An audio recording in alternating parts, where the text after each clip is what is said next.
Hello guys, welcome back to the mission सरकारी अड्डा। आज मॉर्निंग टाइम आप सभी तमाम रसगुल्ला एवं रसगुल्लियों को मैं स्वागत करता हूं मिशन सरकारी अड्डा परिवार में। तो जिस तरह से हम लोग करंट अफेयर्स डेली और स्टैटिक जीके पढ़ रहे हैं और साइंस, उस तरह से अगर हम तैयारी करते रहेंगे इस बार एक सीट पक्का कंफर्म होगा रेलवे ग्रुप डी में। चाहे जो भी हो जाए, जो भी परिस्थितियाँ हो जाए, लेकिन आप जो मेरा आधा घंटा की जो क्लास होती है वो क्लास को आप मस्ती करते हुए भी देख सकते हैं। आपको दिमाग में एडजस्ट हो जाएगा। इस स्टाइल में पढ़ाया जाता है, इस अंदाज में पढ़ाया जाता है। तो चलिए हम डेली मतलब बायोलॉजी, केमिस्ट्री, उसके बाद स्टैटिक जीके और फिजिक्स से क्वेश्चन लाते हैं और आपको डिटेल देते हैं। उसके बाद करंट अफेयर्स लाते हैं। इतना बेहतरीन अंदाज में पढ़ाते हैं मेरे डियर फ्रेंड्स। अगर आप लोग अच्छा से शेयर कर दीजिएगा तो और भी मज़ा आएगा, और स्टूडेंट सब देखेगा तो कितना मज़ा आएगा। चलिए स्टार्ट करते हैं बिना कुछ देरी का। तो कल जो है हम आपको आरबीसी के बारे में बताए थे। आज जो है डब्ल्यूबीसी के बारे में बताएंगे, क्योंकि आपको रुधिकाणु के जो बोले थे कॉर्पस्कल्स के 3 भाग होते हैं, आरबीसी, डब्ल्यूबीसी और प्लेटलेट्स। तो आरबीसी मैंने बहुत डिटेल से कल बता दिया था। आज डब्ल्यूबीसी स्टार्ट करते हैं। डब्ल्यूबीसी का फुल फॉर्म होता है व्हाइट ब्लड कॉर्पस्कल्स, यानी कि श्वेत रुधिकाणु होता है, श्वेत रुधिकाणु। तो डब्ल्यूबीसी के बारे में आइए देखते हैं। सबसे पहली बात है कि सीरीज के नाम तो जानिए रहे, बेवफा सीरीज है। क्या नाम है? बेवफा सीरीज। उसको नहीं लिखना छोड़ेंगे, बेवफा सीरीज को। ठीक है, दिख रहा है ना? बेवफा सीरीज, बेवफा सीरीज।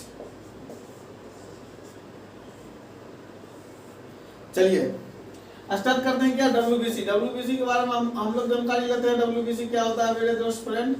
डब्ल्यूबीसी क्या होता है, इसका फुल फॉर्म तो जानिए रहे हो। क्या होता है? व्हाइट ब्लड कॉर्पस्कल्स होता है।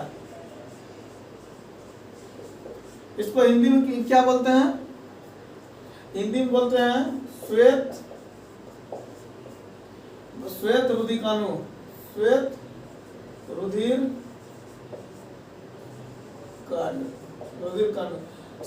काणु बोलते हैं इसको।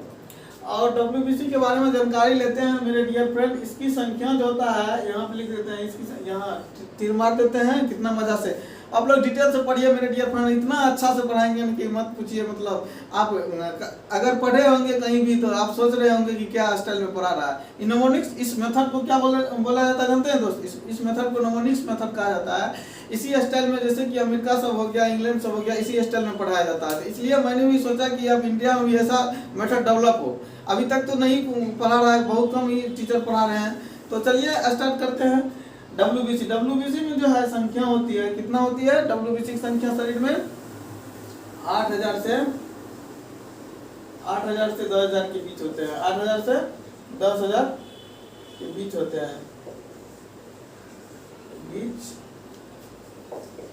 हैं, और बताए डब्ल्यूबीसी के बारे में मेरे डियर फ्रेंड। डब्ल्यूबीसी में केंद्रक नहीं होता है। इसमें क्या होता है? केंद्रक इसमें होता है। केंद्रक इसमें होता है, केंद्रक होता है। Clear no? डब्ल्यूबीसी में केंद्रक होता है। उसके बाद अगर हम बात करें मेरे डियर फ्रेंड्स, डब्ल्यूबीसी में रोग क्षमता, डब्ल्यूबीसी के कई प्रकार होते हैं। इसके कई प्रकार होते हैं। डब्ल्यूबीसी के कई प्रकार होते हैं। इसमें जो है लिम्फोसाइट जो सबसे बड़ा होता है। ठीक है, पहले इसको नोट कीजिए। चलिए दोस्तों, इसमें बोले थे आपको डब्ल्यूबीसी में केंद्रक होता है। उसके बाद क्या बोले थे? इसमें जो है ना हीमोग्लोबिन नहीं होता। इसका रंग सफेद श्वेत क्यों होता है जानते हो? इसमें हीमोग्लोबिन नहीं होता। हीमोग्लोबिन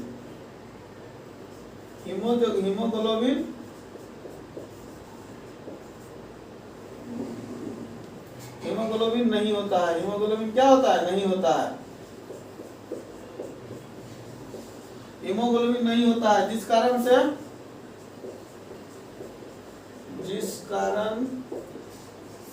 इसका रंग क्या होता है? सफेद होता है। क्या होता है? सफेद होता है। और बता दें,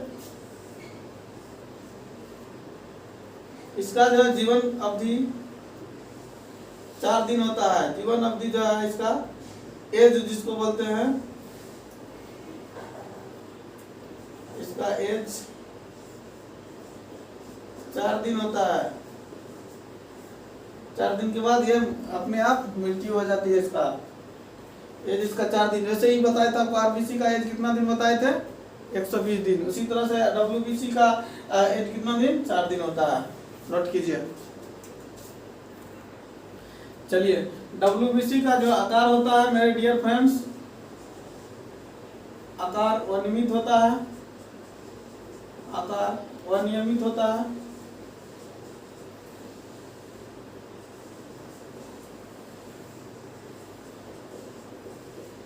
डब्ल्यूबीसी का आकार अनियमित होता है। उसके बाद डब्ल्यूबीसी का जो है निर्माण कहाँ होता है, निर्माण डब्ल्यूबीसी का निर्माण अस्थिमज्जा में होता है। अस्थिमज्जा में होता है। डब्ल्यूबीसी का निर्माण कहाँ होता है, अस्थिमज्जा में होता है। उसके बाद डब्ल्यूबीसी के बारे में और डब्ल्यूबीसी और आरबीसी का जो रेशियो होता है, आरबीसी और डब्ल्यूबीसी का रेशियो होता है, वह कितना होता है, आप लोग कमेंट करके बताइए।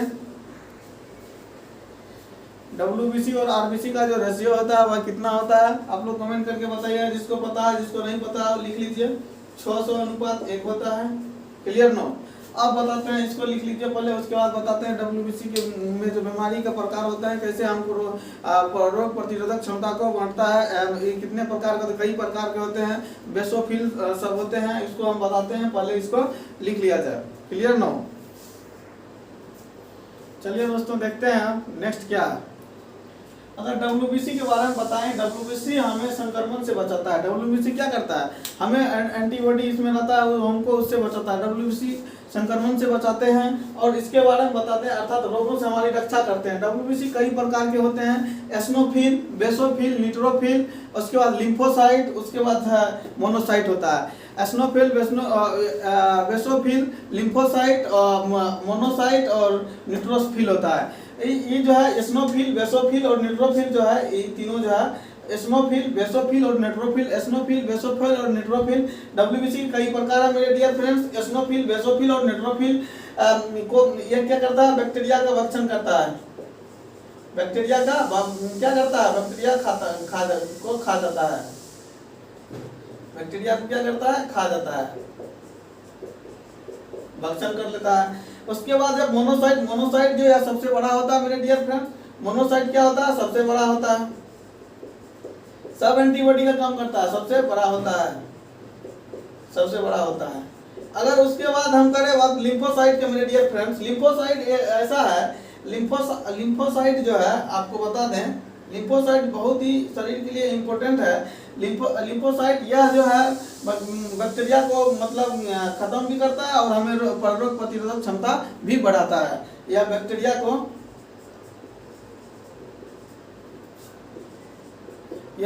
को, ये जो लिम्फोसाइट है मेरे डियर फ्रेंड्स, ये लिम्फोसाइट क्या करता है, यह जो है मतलब प्रतिरोधक क्षमता को बढ़ाती है। यह क्या करती है, प्रतिरोधक क्षमता को बढ़ाती है। लिम्फोसाइट क्या करते हैं, प्रतिरोधक क्षमता को क्या करती है, प्रतिरोधक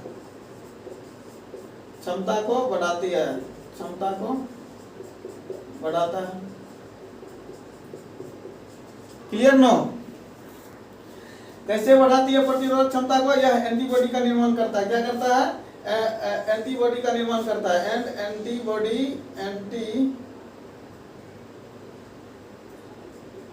एंटीबॉडी का निर्माण करती है। एंटीबॉडी का निर्माण कर प्रतिरोधक क्षमता को क्या करते हैं, बढ़ाते हैं, प्रतिरोधक क्षमता को बढ़ाते हैं एंटीबॉडी का निर्माण कर।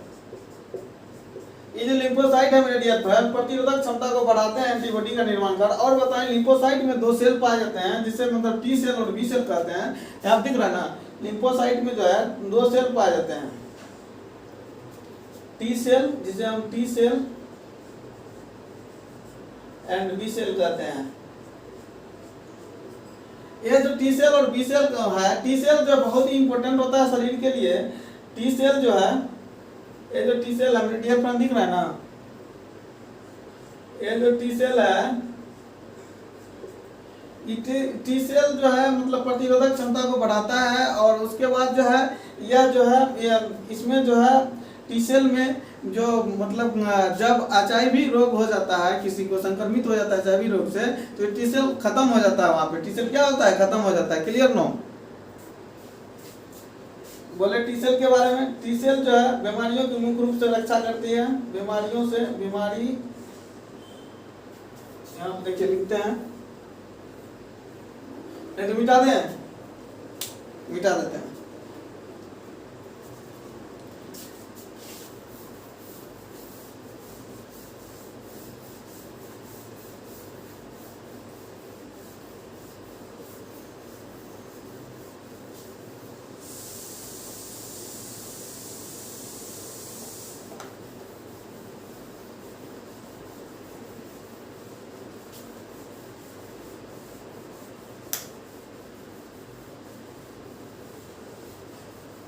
चलिए देखिए, ये जो लिम्फोसाइट था,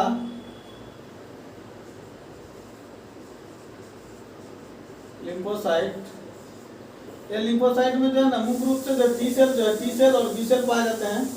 टी सेल और बी सेल, बी सेल पाए जाते हैं जो रोग प्रतिरोधक क्षमता को बढ़ाते हैं। टी सेल जो है मुख्य रूप से, टी सेल जो है मुख्य रूप से टी सेल बीमारी से बचाते हैं, बचाते हैं। ये जो है टी सेल मुख्य रूप से जब एचआईवी हो जाता है, जब एचआईवी से संक्रमित हो जाता है, एचआईवी नामक रोग हो जाता है, एचआईवी हो जाता है, तो टी सेल नष्ट हो जाता है, तो टी सेल नष्ट हो जाते हैं, नष्ट हो जाता है। इसका भी उपचार एचआईवी का अभी तक नहीं हुआ है, लेकिन वहाँ पे एक सिंड्रोम दिया जाता है, और अमेरिका में ज़्यादा इससे एचआईवी संक्रमित थे, तो सिंड्रोम जब वो टैबलेट होता है और वो खा लिया जाता है, तो मतलब एचआईवी जो है मतलब एक दूसरे से रिलेशनशिप बनाने में मतलब कि एक दूसरे में नहीं जाता है, वो टैबलेट खाना होता है।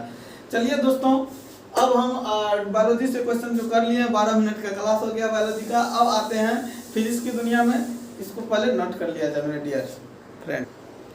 चलिए दोस्तों, अब फिजिक्स से देखते हैं। आपको बताए थे कल गोलीय दर्पण के 2 भाग होते हैं, उत्तल और अवतल। अब आते हैं दर्पण के प्रकार।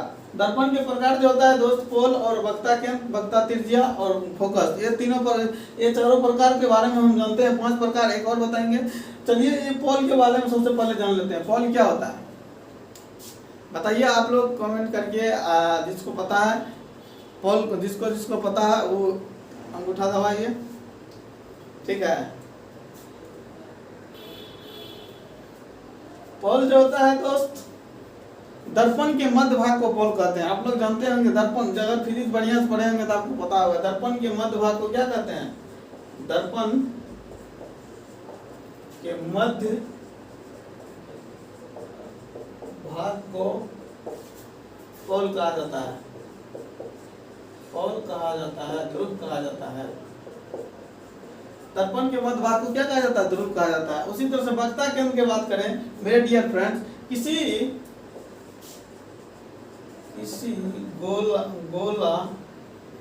गोलीय दर्पण के जो केंद्र, किसी गोलीय दर्पण के जो केंद्र होता है, किसी गोलीय दर्पण के जो केंद्र होता है, किसी गोलीय दर्पण के जो केंद्र होता है, वही उसका जो है वक्ता केंद्र कहलाता है। किसी गोलीय दर्पण के जो केंद्र होता है, बोले किसी गोलीय दर्पण के जो केंद्र होता है उसी को वक्ता केंद्र कहा जाता है। किसी गोलीय दर्पण के जो केंद्र होता है, केंद्र होता है, केंद्र होता है, उसे क्या कहलाता है? वक्ता केंद्र कहा जाता है, वक्ता केंद्र कहा जाता है, वक्ता केंद्र कहा जाता है। Clear no? उसी तरह से अगर हम वक्ता त्रिज्या की बात करें, ध्रुव और यानी कि पोल और वक्ता केंद्र के बीच की दूरी को वक्ता त्रिज्या कहते हैं। ध्रुव और वक्रता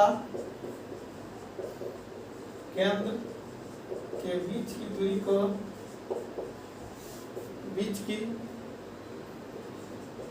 को क्या कहा जाता है? वक्रता त्रिज्या कहलाता है। वक्रता त्रिज्या कहा जाता है। अगर हम बात करें फोकस का मेरे डियर फ्रेंड्स, वक्रता त्रिज्या के आधा को हम क्या करते हैं? फोकस कहते हैं। Clear no? क्या बताए थे? फोकस क्या बताए थे? वक्रता त्रिज्या के आधा को, वक्रता त्रिज्या के आधा को क्या बोलते हैं? फोकस कहते हैं। फोकस को डिनोटेड एफ से करते हैं, फोकस कहते हैं। Clear no? इसलिए आप जानते होंगे वक्रता त्रिज्या को r से, क्योंकि त्रिज्या हो गया था r से, ठीक है।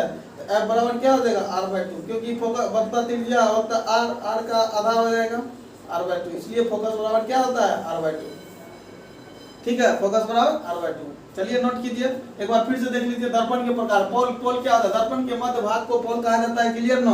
उसके बाद वक्रता केंद्र कहेगा, किसी गोलीय दर्पण की जो केंद्र होता है उसी को वक्रता केंद्र कहेंगे। उसके बाद वक्रता त्रिज्या की बात करें, ध्रुव और पोल के बीच की जो दूरी होंगे उसे क्या कहते हैं? वक्रता त्रिज्या कहेंगे। और उसके बाद फोकस की बात करें तो फोकस वक्रता त्रिज्या के आधा को फोकस कहेंगे। ऐसे कि आपको यहाँ बता दें, जैसे कि यहाँ पे हो गया मेरे डियर फ्रेंड्स दर्पण हो गया। Clear no? यहाँ पे पोल क्या कहता है? दर्पण के मध्य भाग को पोल कहा जाता है। दर्पण के जो मध्य भाग होता है मेरे डियर फ्रेंड्स, उसे पोल कहा जाता है। उसे क्या कहा जाता है? पोल कहा जाता है। ध्रुव। उसके बाद दर्पण के मध्य भाग को पोल कहा जाता है। वक्रता केंद्र किससे कहता है? किसी गोलीय दर्पण के जो केंद्र होता है उसे, जैसे कि यहाँ पे केंद्र हुआ, किसी गोलीय दर्पण कैसे घुमाइएगा तो यह वक्रता केंद्र यही हो गया, वक्रता केंद्र हो गया। उसके बाद कह रहा है वक्रता त्रिज्या, ध्रुव और वक्रता केंद्र के बीच की दूरी को वक्रता त्रिज्या कहते हैं। ध्रुव और यानी कि पोल और वक्रता केंद्र, ध्रुव और वक्रता केंद्र। वक्रता केंद्र कौन हो गया? ये हो गया सेंटर, और ये ध्रुव हुआ। तो हमको पूछ क्या रहा है? वक्रता त्रिज्या। वक्रता त्रिज्या क्या होगा? वक्रता त्रिज्या यही ना होगा, केंद्र और पोल के बीच को क्या कहेंगे? वक्रता त्रिज्या कहेंगे। Clear no? एक दर्पण लेंगे मेरे डियर फ्रेंड्स, मध्य भाग को पोल मानेंगे, पोल मान लिया। उसके बाद जो कह रहा है वक्रता त्रिज्या, किसी गोलीय दर्पण के जो केंद्र होता है उसे वक्रता त्रिज्या कहते हैं, वक्रता केंद्र कहते हैं। और पोल और केंद्र के बीच दूरी होगा उसे वक्रता त्रिज्या कहेंगे। वक्रता त्रिज्या, ये दोनों के बीच में r दूरी हो गया, ये वक्रता त्रिज्या हो गया। उसके बाद फोकस क्या कहेंगे? फोकस जो है इसका जब आधा हो जाएगा, केंद्र और पोल के बीच में जो रेडियस है इसका जब आधा कर देंगे तो वह क्या हो जाएगा? r/2 फोकस हो जाएगा। क्लियर? चलिए दोस्तों अब फिर बताते हैं 5वां पॉइंट, पहले इसको लिख लिया जाए। चलिए दोस्तों एक क्वेश्चन कर लिया जाए आपको फोकस पे। वक्रता त्रिज्या वाले दर्पण का फोकस दूरी पूछ रहा है, क्या होगा? फोकस दूरी आपको अभी बताया, फोकस दूरी जो होता है वक्रता केंद्र का आधा होता है। वक्रता त्रिज्या का क्या होता है? आधा होता है। फोकस केंद्र क्या होता है? r/2, वक्रता त्रिज्या का आधा होता है। तो आपको बता दें फोकस बराबर होता है वक्रता त्रिज्या का आधा। वक्रता त्रिज्या कितना है? 40 सेंटीमीटर, यानी कि f बराबर r/2 होता है मेरे डियर फ्रेंड्स। तो वक्रता त्रिज्या कितना है? 40 सेंटीमीटर, बटा 2 कर दीजिए तो कितना हो जाएगा? 20 सेंटीमीटर हो जाएगा। फोकस दूरी क्या हो जाएगा? फोकस दूरी 20 सेंटीमीटर हो जाएगा। Clear no? 20 सेंटीमीटर। अब चलते हैं आपको मुख्य अक्ष के बारे में बताते हैं मेरे डियर फ्रेंड्स। मुख्य अक्ष क्या होता है? मुख्य अक्ष क्या होता है उसके बारे में आपको बताते हैं। जब ध्रुव और केंद्र को आगे बढ़ा के खींच दिया जाता है तो उसी को मुख्य अक्ष कहा जाता है।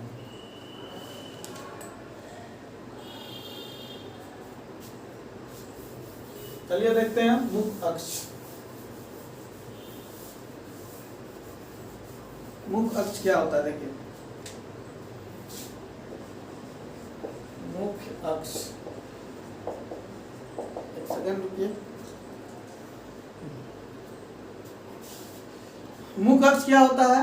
जब ध्रुव यानी कि पोल को, जब ध्रुव और केंद्र को आगे बढ़ाकर खींच दिया जाता है, आगे बढ़ाकर खींच दिया जाता है, है तो उसे प्रिंसिपल एक्सिस कहते हैं, यानी कि मुख्य अक्ष कहते हैं, मुख्य अक्ष कहते हैं। अगर हम बात करें, देखिए एक दर्पण है मेरे डियर फ्रेंड्स, यहाँ पे मेरा पोल है, यहाँ पे मेरा सेंटर हुआ, क्लियर नो, मध्य भाग को पोल कहते हैं ना। उसके बाद किसी गोला के केंद्र को क्या कहते हैं, सेंटर कहते हैं। यही अगर ध्रुव और केंद्र, यही पोल और केंद्र को बढ़ाकर यहाँ के बीच के पोल और केंद्र के बीच की दूरी को त्रिज्या वक्ता केंद्र, वक्ता त्रिज्या कहते हैं। वक्ता त्रिज्या का आधा को फोकस कहते हैं, क्लियर नो। और यही पोल और केंद्र को अगर आगे बढ़ाकर खींच दिया जाता है, जैसे कि ये खींचा गया है, आगे बढ़ाकर खींच दिया जाता है, तो इसी को क्या कहा जाता है, मुख्य अक्ष कहा जाता है, क्लियर नो। अब इसके बाद हम स्टार्ट करेंगे आप लोगों के बीच, ये हो गया केमिस्ट्री। केमिस्ट्री के बाद स्टैटिक जीके स्टार्ट करेंगे, उसके बाद करंट अफेयर्स। तो चलिए यहाँ पे थे हम, इसको क्या करेंगे, मुख्य अक्ष कहेंगे, प्रिंसिपल एक्सिस, मुख्य अक्ष आगे जो बढ़ा दिया, क्लियर। अब इरेज कर, इसको लिख लीजिए। इसके बाद स्टार्ट करते हैं केमिस्ट्री। केमिस्ट्री से कुछ पॉइंट बताएंगे आपको एटम के बारे में। एटम के ऋषि कनाद ने, इंडियन ऋषि कनाद ने पहले एटम के बारे में जानकारी दिया। तो उसके बाद जो है डाल्टन साहब ने पूरा इसके जीवनी, पूरे इसके बारे में बताया। डाल्टन साहब ने कहा कि एटम, उसका नाम रखा, बोला कि इसको विखंडन नहीं किया जा सकता, इसको तोड़ा नहीं जा सकता। लेकिन आधुनिक वैज्ञानिक ने उसे तोड़कर मतलब कि डाल्टन साहब के कथन को तोड़ दिया गया, नष्ट कर दिया गया। और उसके बाद जो है इसके कई भाग में तोड़ दिया गया, इलेक्ट्रॉन, प्रोटॉन, न्यूट्रॉन, न्यूट्रॉनिक्स, बहुत भाग में, न्यूक्लियन, सभी भाग में तोड़ दिया गया। उसके बाद जो है आपको बताएंगे कि मूल कण क्या क्या है और अस्थायी कण और अस्थायी कण क्या है। अस्थायी कण में हो गया आपको इलेक्ट्रॉन, प्रोटॉन, न्यूट्रॉन, और अस्थायी कण में हो गया आपको वही होता था पॉजिट्रॉन, सब हो गया अस्थायी कण में। इसके बारे में मैं जानकारी दूंगा और पहले लिख देंगे, आप बता तो दिए, लिख देंगे इसको। उसके बाद जो है फिर स्टार्ट करेंगे। दिख रहा है ना मेरे डियर फ्रेंड्स, हाँ दिख रहा है। उसके बाद जो है स्टार्ट करेंगे आपको स्टैटिक जीके, वही संसदीय प्रणाली कहाँ से लिया गया है, तो इंग्लैंड से लिया गया। वही नीति निर्देशक तत्व कहाँ से लिया गया, तो आयरलैंड से लिया गया। और बताएंगे विधि व्यवस्था कहाँ से लिया गया, तो सभी के बारे में बताएंगे। पहले जो है आप इसको नोट कीजिए। चलिए दोस्तों, आज जो है परमाणु एटॉमिक स्ट्रक्चर के बारे में बताते हैं। परमाणु संरचना, परमाणु संरचना, परमाणु संरचना, atomic structure, atomic structure, atomic structure के बारे में बताते हैं। सबसे पहले जो है इसके बारे में जो है बोले भारतीय विद्वान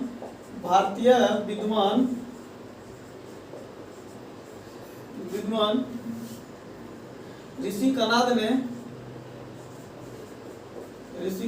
दिया था। ऋषि कनाद ने परमाणु संरचना के बारे में बताया था। परमाणु संरचना के बारे में बताया था। लेकिन जॉन डाल्टन साहब ने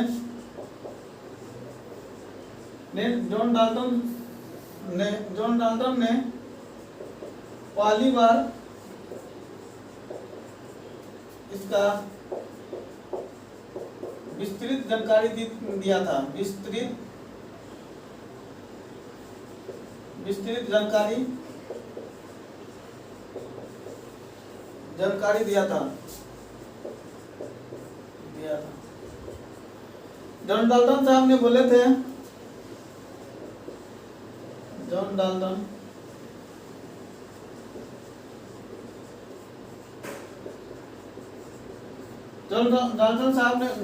ने बोले थे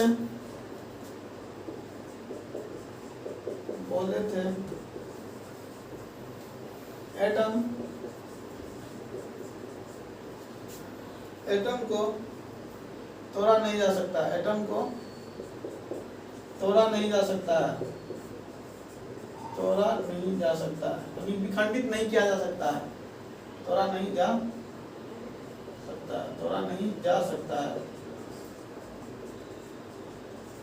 और जॉन डाल्टन को परमाणु संरचना का जनक कहा जाता है। जॉन डाल्टन को परमाणु संरचना का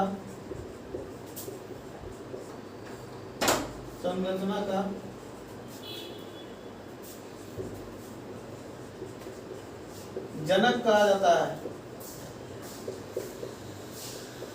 जनक कहा जाता है। और बताएं, आधुनिक वैज्ञानिक ने जॉन डाल्टन के एटम जो बोला कि एटम को खंडित नहीं किया जा सकता है, इसको जॉन डाल्टन के सिद्धांत को तोड़ दिया।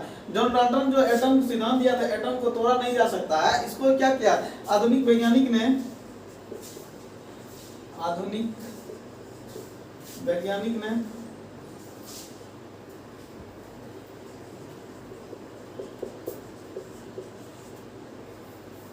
दिख रहा है यहाँ पे। चलिए पहले इसको अति कर लेते हैं, लिख लीजिए, उसके बाद है ऊपर बताते हैं। क्लियर, लिखिए, इसको नोट कीजिए। आधुनिक समय में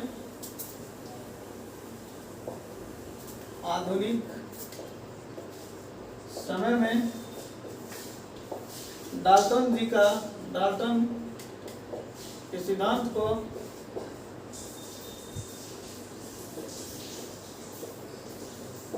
को काट दिया गया और एटम शब्द जो दिया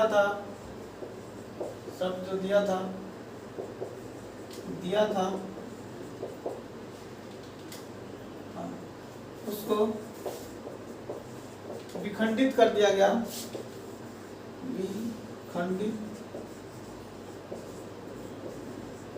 गया, इलेक्ट्रॉन, प्रोटॉन, न्यूट्रॉन, उसके बाद positron, electron, neutron, positron, meson आदि इसी में इसको तोड़ दिया गया।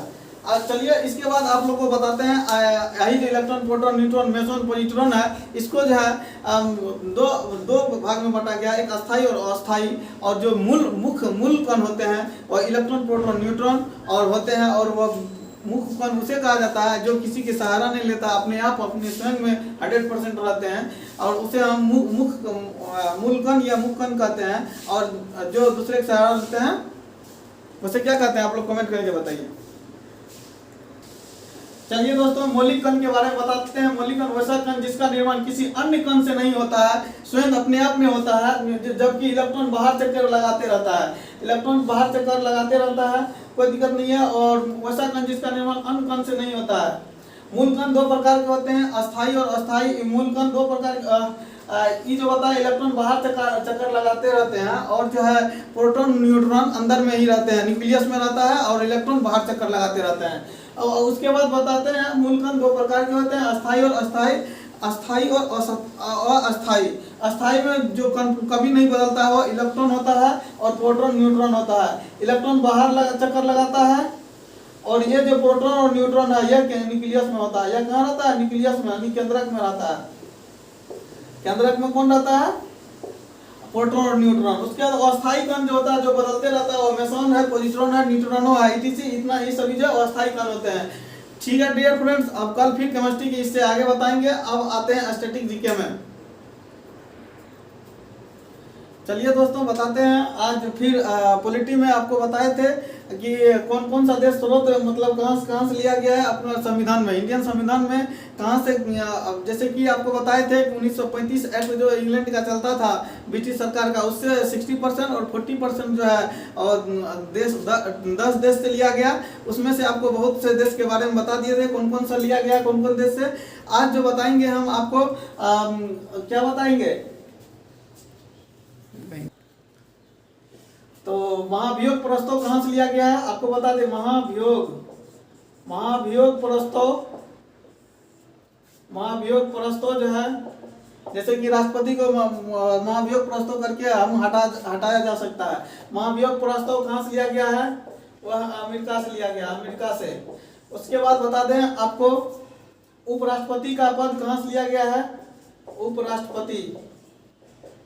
उपराष्ट्रपति का पद कहाँ से लिया गया है? वो भी लिया गया है अमेरिका से। अगर हम बात करें विधि का शासन कहाँ से लिया गया है? विधि का शासन कहाँ से लिया गया है? जिसको पता है कमेंट करके बताइए। वह लिया गया इंग्लैंड से लिया गया, इंग्लैंड से। उसके बाद और बताए थे आपको संघीय प्रणाली, संघ सूची एवं राष्ट्र सूची कहाँ से लिया गया है? तो कनाडा से लिया गया है। उसके बाद बताए थे नीति निर्देशक तत्व और राज्यसभा में विशेष लोगों का मनोनयन कहाँ से लिया गया है? वह लिया गया आपको कहाँ से लिया गया? बताइए आपको कमेंट करके।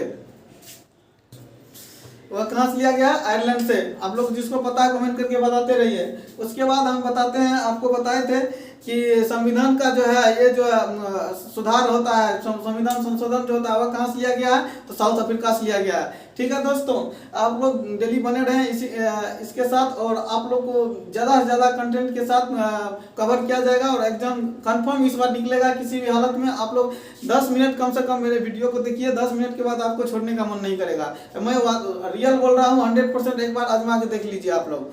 तो ज़्यादा से ज़्यादा शेयर करें, अगर अच्छा लग रहा है वीडियो को। तो अब इसके बाद जो है करंट अफेयर्स लेकर आ रहे हैं, तो पहले इसको नोट कर लिया जाए। थैंक्स।